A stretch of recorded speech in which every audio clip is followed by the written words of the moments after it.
Hi, thanks for checking out my video today. I'm going to give you a quick overview of what you get when you decide to purchase the Trick Photography and Special Effects ebook and video program. If you've had a chance to take a look at my review, you probably know that I think this is a really good program. I'm pretty enthusiastic about it. In fact, the more I go through it, the more excited I get. There's just a lot of material there. If you haven't had a chance to read the review, be sure to check it out. It's right below this video. If you are on my site, that's coolphotographytricks.com. If you're watching this on YouTube, I've got a link to my site right below the video, so go ahead and check that out when you get done watching this video. So anyway, let's get into it. When you first purchase the program, you'll get an email with a link to get you to this website, and when you log in, the very first thing you're going to want to do, of course, is go to the ebook. So let's click on that, and that'll take you to where you can download the PDF files. There's they're in zipped format. If you are using an iPad or something else that doesn't allow you to unzip files, you can also download it without the zip. But you've got the bonus ebooks as well as the Trick Photography and Special Effects book. And then when you download those, let's take a look at what you get. So here is the main ebook. Scrolling down, we'll take a look at the table of contents here. This book is almost 300 pages long, so there is a lot of material to it. Starting off with, just a basic introduction to, some of the equipment that you'll need. It makes it pretty simple. You don't need to spend a lot of money on equipment. If you've already got a camera, you're pretty much ready to go. The only thing additional that would really be strongly recommended is a tripod. Something he doesn't really talk about, and this is my main gripe with the book.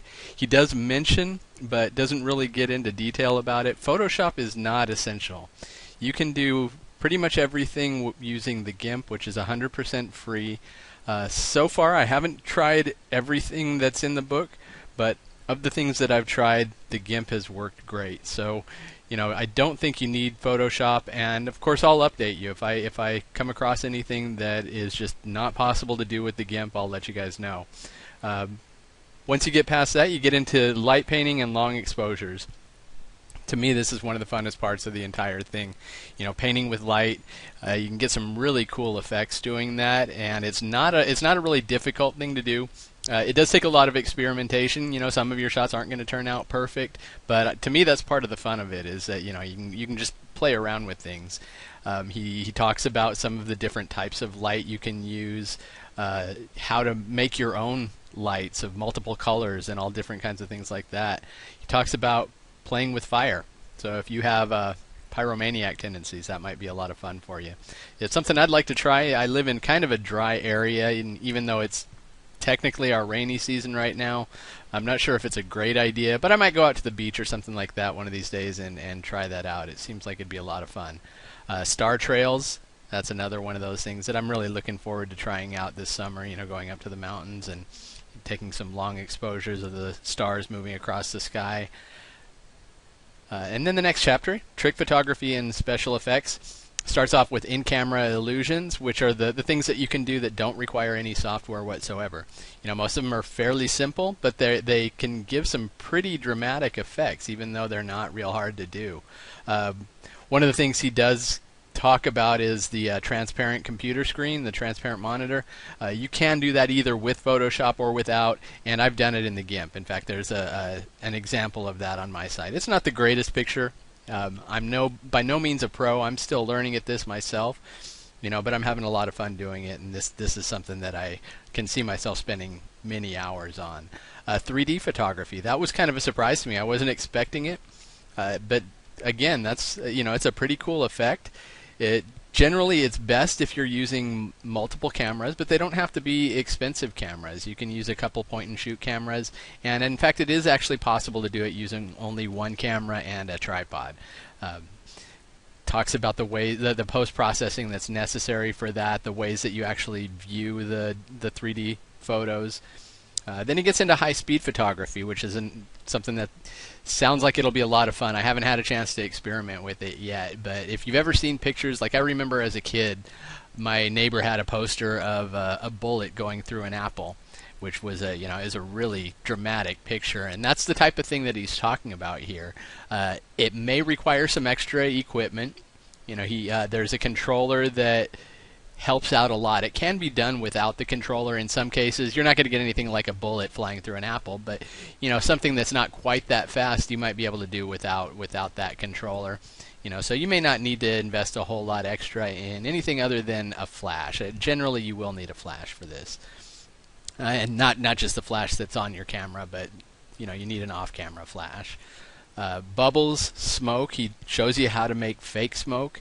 Bokeh, which is an effect I'm sure you've seen. You may not have known the name for it, but it's when you have your subject in perfect focus, but the background is completely blurred out. And so it really highlights the subject itself. It's great for portraits.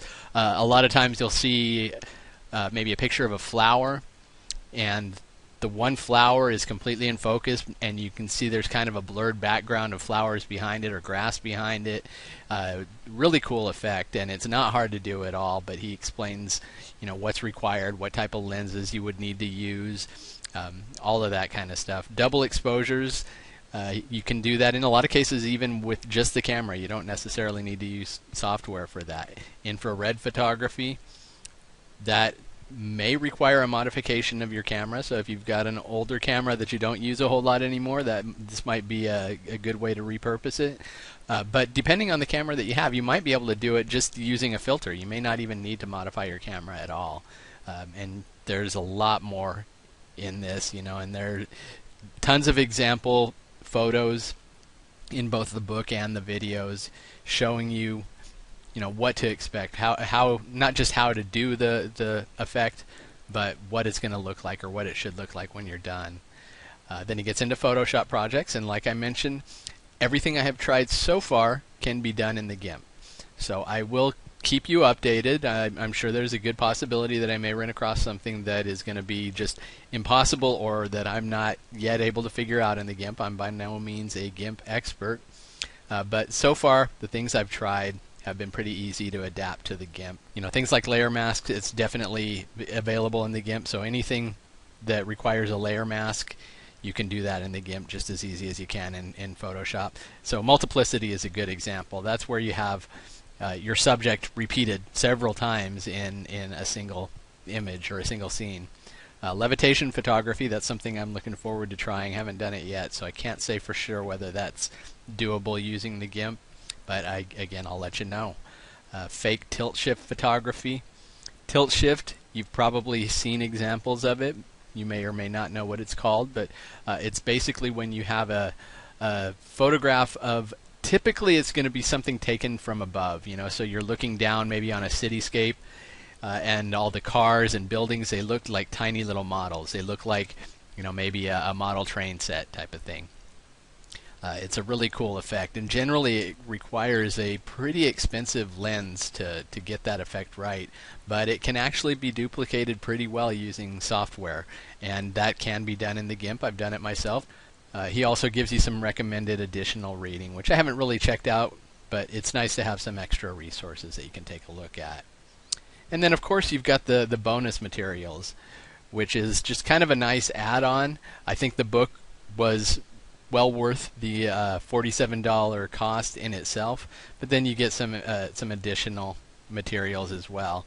So it's essentially it's 3 books in one. You've got your core photography fundamentals, so if you are brand new or relatively new at photography, or you've never used anything other than a point and shoot camera, this is a great chapter to read. It kind of gives you an overview of basically how to use a DSLR camera.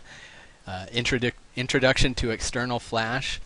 There's 2 accessories that I would say are nearly essential. The one that's absolutely essential for any type of, or almost any type of trait photography, is going to be a tripod. You should definitely look into getting one if you don't have one already. And external flash would probably be the second most important thing. The on-camera flash can be useful, but in a lot of cases it's just not going to be enough. So he talks about how to use it, what to look for, and that sort of thing. And then filters and plugins for Photoshop. So there's a lot of things that you can do using a filter that really can't be done in software. You know, so filters are still an important part of photography, And so he talks about how to use those. And then he also talks about the Photoshop plugins. Those, just to let you know, they're not compatible with the GIMP, but a lot of those plugins, there are substitutes that you can use for GIMP to get the same effect. And then finally, he talks about how to make money with photography. So if you're considering going pro, or you just like to make a few bucks on the side, you know, this is a good chapter to help get you started. It's not going to turn you into professional overnight, but it at least gives you some ways that you can make a few bucks doing what you like to do. So good stuff in there. And then when you go to the actual site, beyond just downloading the ebooks, of course, you've got the videos. And by the way, those videos are available on DVD. It is an extra cost. I don't think most of us really need to spend the money on the DVD. Almost any modern TV, you can connect your computer to it if you want to, if you really need that full-size screen. So I don't know. It's up to you if you want to buy that DVD. But the videos, you know, it's a great companion to the ebook. I would recommend, in fact, using both. Most people learn better one way or the other, but you're still going to get something out of both ways. So I would definitely use both the ebook and the videos. You know, sometimes having it written out where you can read it, reread it, you know, and really have it sink in, and then taking a look at the video and seeing it demonstrated, that really helps to understand and really helps you to learn the material here. So the videos, basically, it's the same material that you find in the book, just in video form. Introduction to light painting, like I said, lots of fun there. And then you can see just a ton of videos beyond this. I think overall, when you add up the time of all of the videos, it's something like nine hours or something crazy like that. You know, so there's a ton here. But it's a great companion. I think either one by itself, either the videos or the ebook by itself, is good.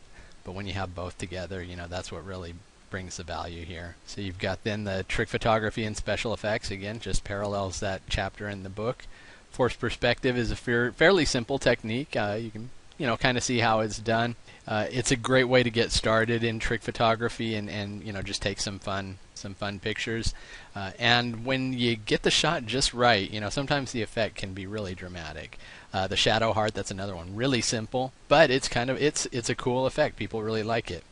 The unscrewed light bulb, I'm not going to spoil the surprise. It's not hard to do at all. Actually, anybody can do this, and you can do it with any kind of a camera. The same thing with, and I'm not even sure how that word's pronounced, but it's an easy thing to do. I was shocked that it doesn't require any software. It's a really simple trick.